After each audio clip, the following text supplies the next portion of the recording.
The day my grandmother died, I inherited two things: her fortune and her wisdom. Sometimes, she had written in her final letter, "People show their truest selves only when they think you have nothing." I was 23 when I received that letter, along with documents detailing my inheritance: $50 million in diversified investments, real estate holdings across 3 continents, and controlling shares in several major corporations.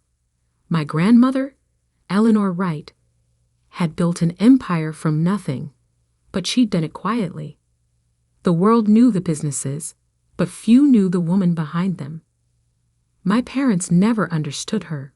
To them, Eleanor was just the frustratingly frugal mother-in-law who refused to fund their lavish lifestyle. They didn't know she was actually one of the wealthiest women in Chicago. That was exactly how she wanted it. "Sophia," my mother's voice cut through my thoughts as I sat at our dining room table, still holding the letter. "Did that grandmother of yours leave us anything useful, or was it just another collection of her precious books?" I looked up at Diana Maxwell, the woman who had spent the last 20 years trying to mold me into her version of the perfect daughter and failing miserably. She stood in our kitchen doorway, immaculately dressed as always, disappointment etched into every line of her face. "Just books," I lied smoothly, tucking the letter away. "And some old photographs." She sighed dramatically. Typical. That woman never understood the importance of maintaining proper social standing. Do you know what the Hendersons would say if they could see our 10-year-old car? I did know. I'd heard about the Hendersons, the Blackwells, and every other family my mother desperately tried to impress for the past 2 decades. Their opinions mattered more to her than oxygen.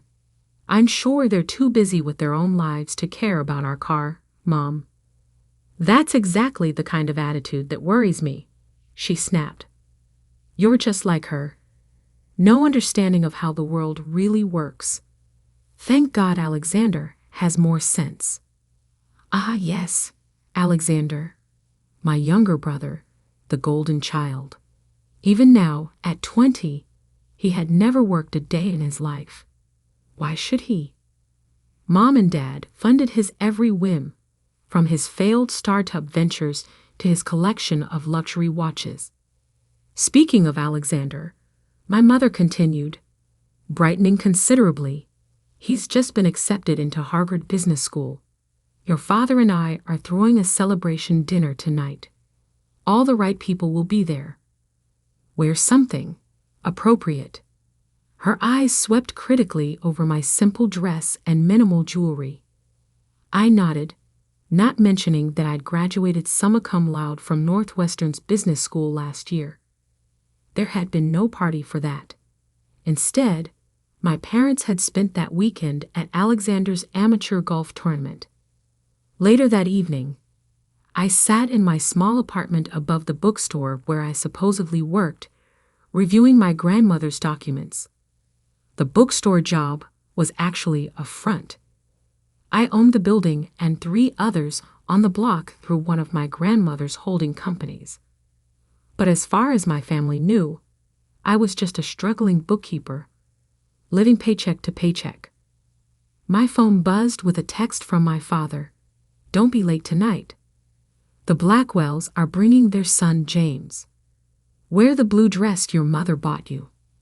James Blackwell. Of course, they were still trying to orchestrate that match, seeing him as my ticket to proper society. If they only knew that I could buy the Blackwells company 3 times over. I arrived at my parents' house precisely on time, wearing a simple black dress instead of the gaudy blue one my mother preferred. The valet? Yes, they had hired a valet for the evening. Gave me a sympathetic look as I handed him the keys to my modest Honda Civic. Inside, the house was transformed. Crystal champagne flutes caught the light from the grand chandelier, elegant flower arrangements adorned every surface, and the air was thick with expensive perfume and pretension. Sophia. My mother's voice carried across the foyer, tight with barely concealed irritation. I thought I told you to wear the blue dress.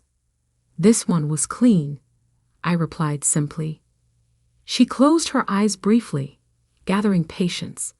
At least try to make a good impression on James. His family's company is very successful.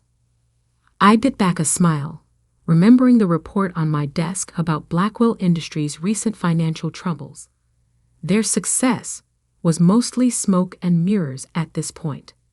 Alexander chose that moment to make his entrance, drawing every eye in the room. He wore a perfectly tailored tuxedo that probably cost more than my supposed monthly salary. "There's my boy," our father boomed, clapping him on the shoulder. "Harvard Business School's newest star." I watched as person after person congratulated him, praising his natural business acumen and brilliant mind. None of them seemed to remember his 3 failed businesses, all funded by our parents' increasingly strained resources. James Blackwell sidled up to me, champagne in hand. "Sophia," he smiled, all white teeth and practiced charm. "Still working at that little bookstore?" "Someone has to pay the bills," I said mildly. He laughed as if I'd told a particularly amusing joke. "You know, my family's company always has positions available for motivated individuals. I'll keep that in mind." The evening continued in this vein, a parade of wealth and subtle condescension. I watched my parents fawn over Alexander, making endless excuses for his past failures while pointing to his imagined future successes. But beneath the sparkle and shine, I could see the cracks. The way my father's hand shook slightly as he signed the catering bill. The tight look around my mother's eyes when someone mentioned their recent vacation, actually a desperate business trip to save a failing investment. They were in trouble, though they died before admitting it. Years of funding Alexander's expensive education, failed ventures, and extravagant lifestyle had taken their toll. The mansion they were so proud of, the one they'd remortgaged 3 times to maintain appearances, was slowly slipping through their fingers.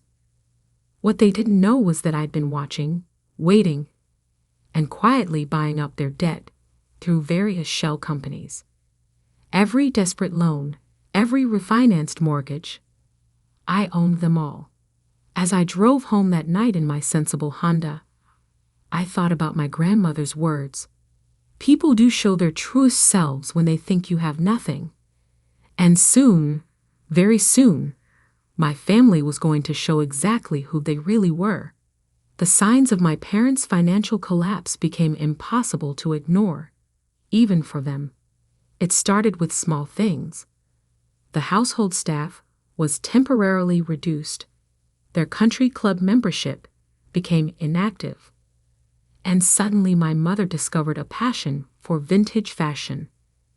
But Alexander's lifestyle never changed. Even as the family finances crumbled, my parents continued funding his every whim.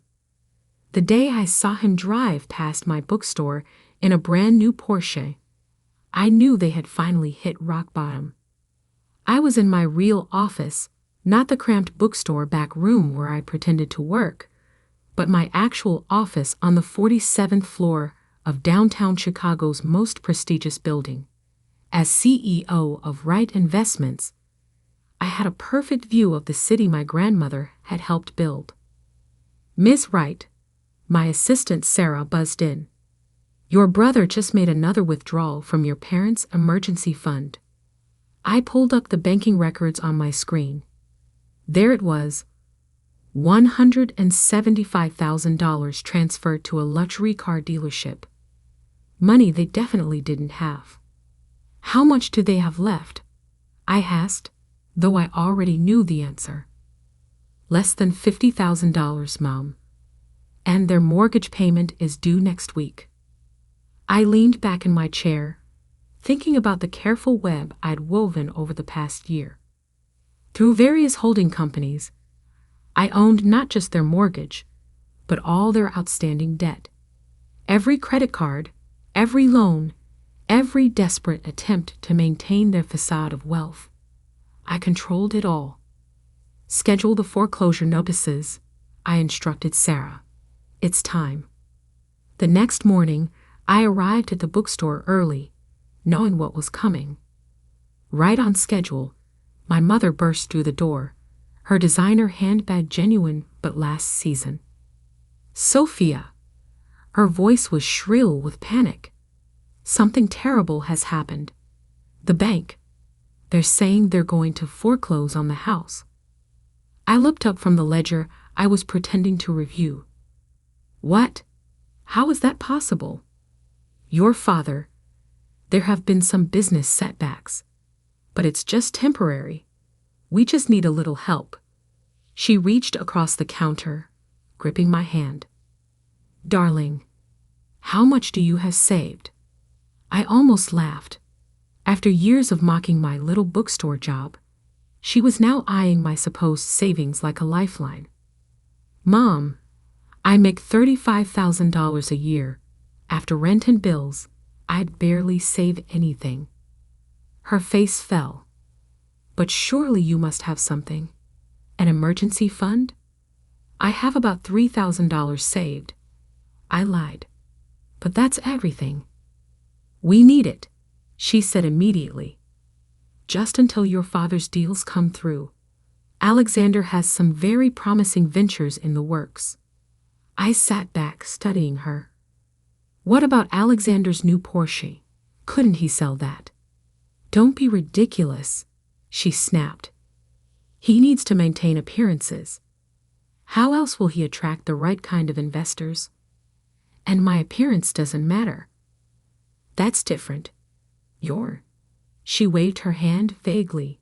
You're just not in those circles anyway.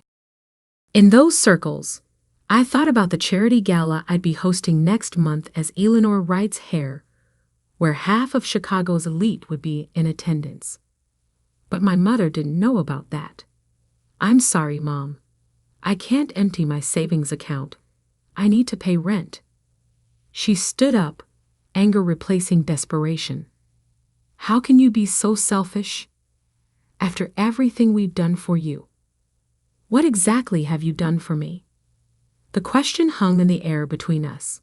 For a moment, confusion crossed her face, as if she were genuinely trying to remember any significant thing they'd done to help me succeed. We gave you a good home, an education. The education I paid for with student loans, you mean? The same loans you refused to help with because you were funding Alexander's third startup. That's not fair. Alexander has vision. He just needs support too. Get out. My voice was quiet but firm. Excuse me. Get out of my store, Mom. And don't ask me for money again. She left in a fury of slammed doors and threats, but I wasn't worried. Everything was proceeding exactly as planned. That evening, I received another call, this time from my father. Sophia, we need to discuss this situation like adults, he began, his business negotiation voice in full effect. Your mother tells me you were quite unhelpful today. I can't give you my savings, Dad. Now listen here, young lady. This family has a reputation to maintain. We can't have the house foreclosed. Do you have any idea what that would do to our standing? To Alexander's prospects? I thought about the foreclosure notices being prepared in my lawyer's office at that very moment. Maybe Alexander could help? He just bought a new Porsche. He must have money. That's different. That was an investment in his future.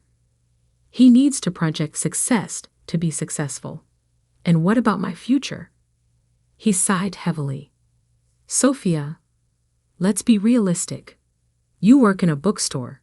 Your future is, well, it's already set, isn't it? But Alexander has real potential. The words stung, even though I'd heard variations of them my entire life. I'm sorry, Dad. I can't help. Then you're no daughter of mine. The line went dead. I sat in my luxurious office, looking out over the city lights, and smiled. Soon they would learn exactly what kind of daughter I was. The bankruptcy hearing was scheduled for 9:00 a.m. on a crisp October morning. I arrived early, watching from my car as my family pulled up in Alexander's Porsche, apparently the only vehicle they had left. My mother's designer outfit was pristine, but last season. My father's suit looked tired, and even Alexander's usual smirk seemed strained. They hadn't seen me yet, didn't know I was here. As far as they knew, their wayward daughter was still counting pennies at her bookstore. I waited until they entered the courthouse before following. Inside my briefcase were documents that would change everything: proof of ownership, transfer records, and the truth about who really controlled their fate. The bankruptcy courtroom was already filling up. Chicago's elite had come to witness the fall of the Maxwell family. My parents sat in the front row, heads held high despite their circumstances. Alexander slouched beside them, tapping on his phone. "All rise," the bailiff called as Judge Marion Wheeler entered. She was known for her no-nonsense approach to bankruptcy cases, particularly those involving what she called self-inflicted financial wounds. Case number 2847, Maxwell Family Bankruptcy Petition, she announced, reviewing the papers before her. "I see the creditor's representative is present." This was my cue. I stood up from my seat in the back, straightening my channel suit. Not that my family would recognize it as such. They'd never seen me wear anything but off-the-rack clothing. "Yes, Your Honor." Sophia Wright, representing Wright Investments. The reaction was immediate. My mother's perfectly maintained facade cracked as she whirled around. My father's face went pale, and Alexander actually dropped his phone. "Sophia?" My mother's voice was barely a whisper. I walked to the front of the courtroom, placing my briefcase on the creditor's table. "Good morning, Mother. Father. Alexander." "What is the meaning of this?" my father demanded, starting to rise before his lawyer pulled him back down. Judge Wheeler banged her gavel. "Mr. Maxwell, you will maintain order in my courtroom. Ms. Wright, please proceed." "Your Honor, Wright Investments holds all outstanding debts of the Maxwell family, including their primary residence mortgage, personal loans, and credit accounts. The total sum is approximately $12.7 million. "That's impossible," Alexander blurted out. "Sophia works in a bookstore." I smiled. "Actually, I own the bookstore, along with the building it's in, and most of the block. I'm the CEO of Wright Investments, formerly known as Eleanor Wright Enterprises." The courtroom erupted in whispers. My grandmother had been a legend in Chicago business circles, though few had known her face. "Order," Judge Wheeler commanded. "Ms. Wright, continue." 3 years ago, I inherited my grandmother's entire estate, valued at approximately $50 million. During that time, I watched as my parents repeatedly refinanced their home to fund my brother's failed ventures and maintain their lifestyle. Through various holding companies, I purchased all their debt. My mother was openly crying now, her carefully applied makeup running. My father sat frozen, perhaps finally understanding the magnitude of their situation. However, I continued, "I'm not here to demand immediate repayment. I have a proposal." I withdrew a document from my briefcase. "I'm willing to restructure all outstanding debts under the following conditions. First, Alexander's spending privileges will be completely cut off. He'll need to find actual employment, not another startup opportunity." Alexander jumped up. "You can't do this. I'm your brother." "Sit down, Mr. Maxwell," Judge Wheeler ordered. Continue, Ms. Wright. Second, my parents will undergo financial counseling and maintain strict budget oversight. Third, they will sell the mansion and move into a more modest home, which I have already purchased for them. This is ridiculous. My father finally found his voice. You're our daughter. You can't treat us this way. I turned to face them fully for the first time. Can't I? For 20 years, you treated me like I was nothing. You mocked my job, dismissed my achievements, and poured every resource into Alexander, while leaving me to fend for myself. When you needed help, you demanded my savings, all $3,000 you thought I had, without a second thought. We gave you everything, my mother protested. No, Mother. You gave Alexander everything. I built this myself. Or rather, Grandmother helped me build it. She taught me that true character shows when people think you have nothing, and you've shown yours very clearly. Judge Wheeler reviewed the proposed agreement. The terms seemed fair, considerably more generous than standard bankruptcy proceedings. Do the Maxwells wish to accept? My father's lawyer whispered urgently in his ear. They really had no choice. It was this or lose everything. We accept, my father ground out. Excellent, I said, retrieving more documents. Here are the keys to your new house. It's a lovely 3-bedroom in Laken Park. The moving company will arrive tomorrow. Oh, and Alexander? I turned to my brother. The dealership has been instructed to repossess the Porsche. I've arranged for a used Toyota to be delivered instead. The next hour was a blur of signatures and legal proceedings. My parents barely looked at me, their shame and anger palpable. Alexander stormed out as soon as he could, probably to move money I'd already frozen. As I left the courthouse, I heard quick footsteps behind me. Why? My mother's voice was small. Why did you let us fall so far before revealing the truth? I turned to face her. Because you needed to learn. Money isn't what makes a person valuable, Mother. Neither are appearances or social standing. I wanted you to understand what it feels like to be judged for your bank account rather than your character. And now, will you ever forgive us? That depends on you. The house I bought you is nice. Not luxurious, but comfortable. Your new budget is reasonable. Not extravagant, but adequate. What you do with this second chance is up to you. I walked to my car, not the Honda Civic they were familiar with, but a sleek Mercedes I'd kept hidden until now. Oh, and Mother, I called back. That blue dress you wanted me to wear to Alexander's party. I bought the company that makes it last year. They've discontinued that particular style. It was hideous. The look on her face was worth every second of the past 3 years. 3 months later, I sat in my office reviewing reports. My parents had actually stuck to their budget, attending financial counseling without complaint. Alexander had finally taken a real job, entry level, of course, and was learning what actual work felt like. On my desk sat a new photo frame containing an old picture of my grandmother and me in front of her favorite bookstore, the same one I now owned. Her words from that final letter still rang true. Sometimes people show their truest selves only when they think you have nothing. But she had taught me something else too. Sometimes the greatest power lies not in wealth itself, but in choosing when to reveal it.